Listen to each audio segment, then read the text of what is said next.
Brown here. In today's exciting episode, we talk about the house we bought that we've been living in for 2 months now, and we talk about the renovations that we think we're going to do on the house. Did I mention that we live in the South Island now?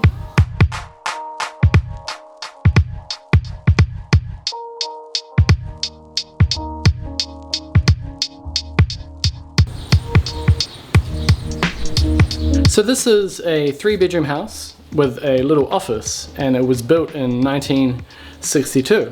And it has this rather large living room for how big the house is. It has the dining room there and the kitchen over there behind me as well.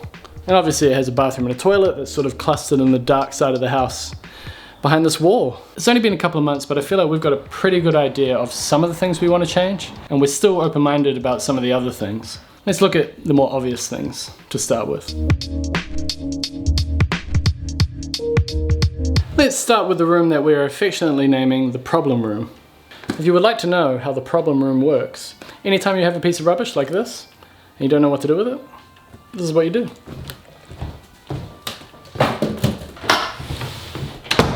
Problem solved. Christmas trees and barbecue accessories and pictures that we have not hung on the wall yet, vacuum attachments, things like that. The problem room. That was added in a renovation back in the 70s to introduce a little office into this living dining room space. But for us, that corner is the obvious place to put a door that gets you to the front yard. Because right now that's where our barbecue and chair and stuff like that is, and the only way to get there is the back door that's behind all this laundry and stuff over here, or the front door where we usually arrive at the house. So we need some doors over there. So yeah, if we could go from the kitchen over here to the dining room here, and then on a nice sunny day out onto a deck maybe in the front yard there, that would be fantastic. We've been enjoying this kitchen to an extent. How much can you enjoy a kitchen when there's no oven and no stovetop? But obviously we're going to add all those things into a new kitchen. And layout wise, the kitchen's okay. Quality wise, the kitchen is not good. It is all sort of veneered, and the veneer's coming away, and the cupboard doors slam shut, or they don't shut at all. The bench top kind of looks a bit funky and has a bit of a character to it, but as soon as you put a glass down, it wobbles all over the place. It's not practical. So we're going to redo the kitchen, we're going to make it flow into the dining room, and ultimately flow into the front yard.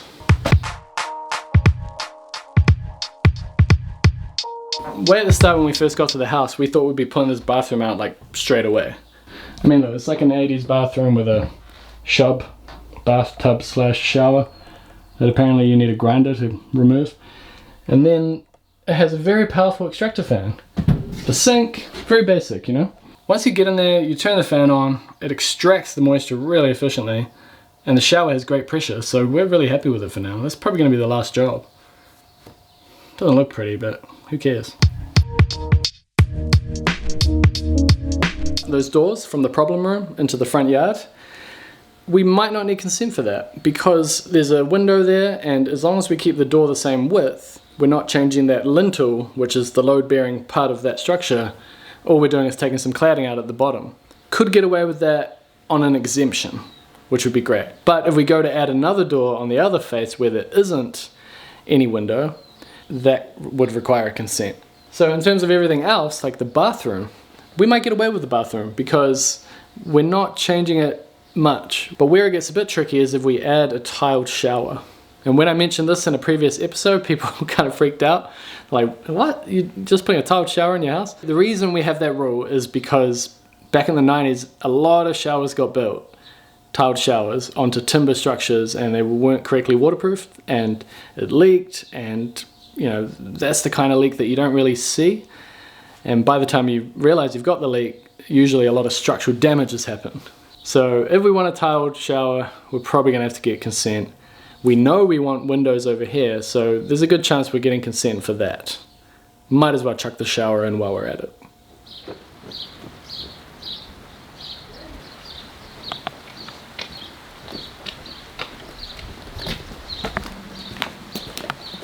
So this experience of owning a house and renovating our own house, it's a very different one for me. Obviously I've been renovating houses for years, I've been a builder for like 17, going on 18 years now. So I've worked on a lot of houses over that time. It's a Bosch track for a Bosch track saw. Anyway, this is a story for another exciting episode. So how it usually works when I do a job for a client, I usually turn up when the consent is already done, the architect's been and gone, and the client is ready to go. They've sorted out the money side of things, and I know exactly what I'm going to build for the next 3 or 4 months. However long the job takes. This one's completely different. All of a sudden I'm the client, and I'm having to think about what I want to get built. I'm having to consult architects. So even with all my experience, Jess and I are feeling like amateurs.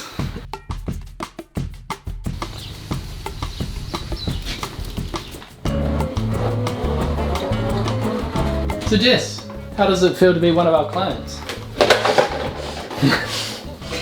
People will ask, what kind of kitchen do you like, or how do you like this or that? And I think, well, I've never thought about it before. I don't know. Yeah. It's never been something I've considered because I've never owned a house before. Obviously there's some pretty fundamental issues. The oven, it doesn't work, and you know, the tiles come off. But like, it's also just fine for living. It's pretty livable. Yeah.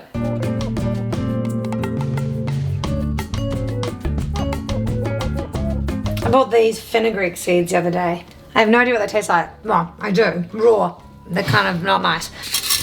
I kind of just wanted to see what they taste like toasted.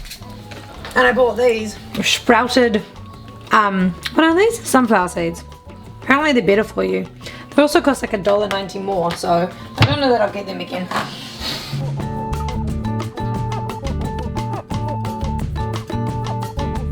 You're making a fruit salad? No. Fruit and a regular salad is the difference between a sad salad or a successful salad. So yes, this renovation will take longer than the other ones on the channel. Sometimes it's good to get through a renovation very quickly, and maybe it would have annoyed me in the past to take a bit longer. But I'm so grateful to have this house. Jess and I are so happy that we have this place. You know, it took years to save up to get into a house like this. And after years of working really hard on a business during a pandemic, we've learned that it is important to be easy on yourself when you can be. Either way, it's going to be fun, and I'm going to film all of it. Starting with the thing that I should have filmed last week.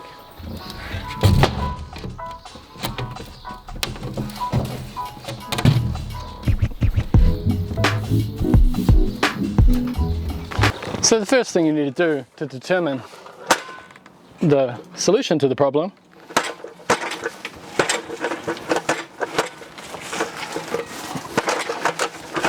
figure out where the problem is and what is causing it.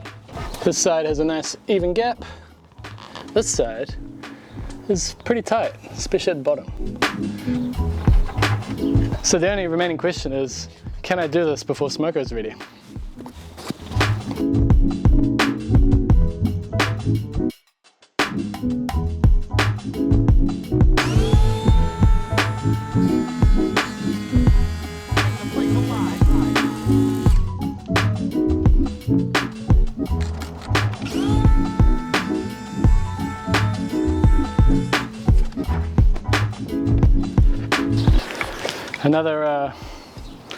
Another job that we're doing here is all these windows are quite old and single glazed. So particularly in the rooms that we spend a lot of time in, we're going to try and double glaze them. There's different ways to do that. You can retrofit or just get whole new windows made. But one thing that we really want to do is not change this 1960s home into a 2022 home, you know what I mean? Make it look like it was built in the 60s.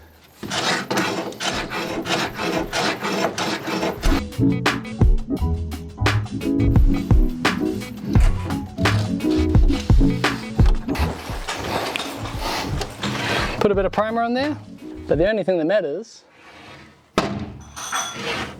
no rubbing. Woohoo!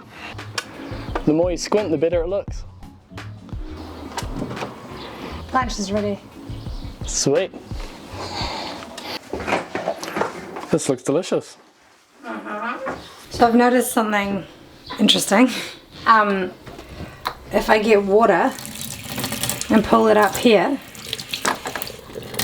it drains away, and not just down here, down here. Oh. However, I've checked the cupboard on the sink and it's not going there. So where is it going? Probably the wall. I think the best course of action with this problem is to pretend it doesn't exist. There you go. A banger of a salad.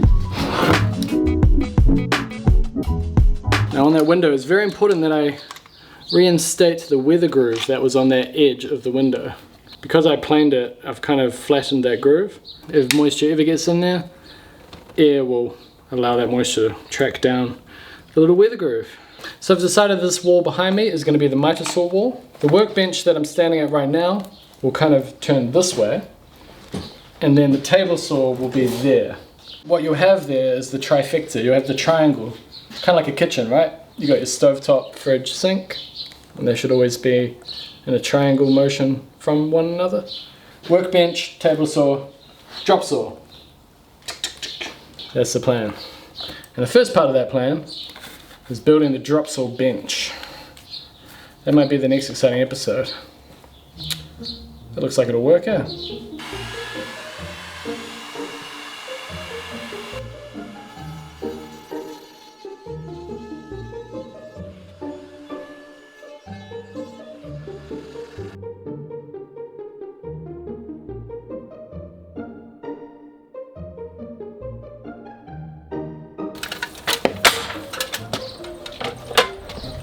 That's one coat of paint.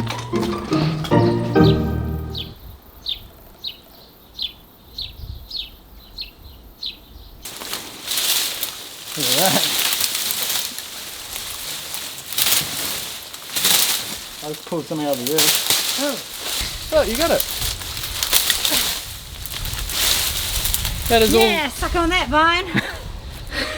That is all vine intertwining its way through the trees. Careful. Who needs a gym membership? Our goal with this house was to buy a renovation project.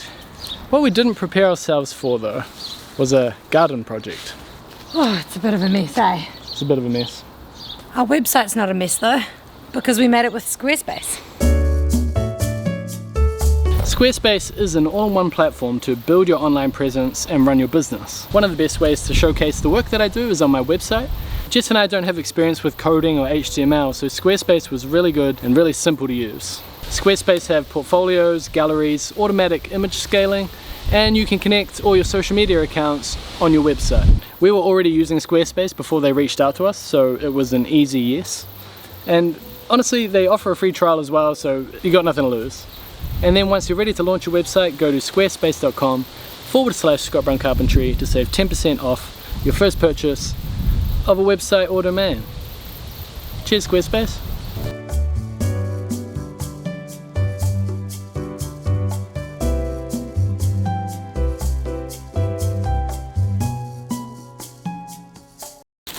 I don't think this has been cleaned out recently. Oh, cockroaches. Ugh.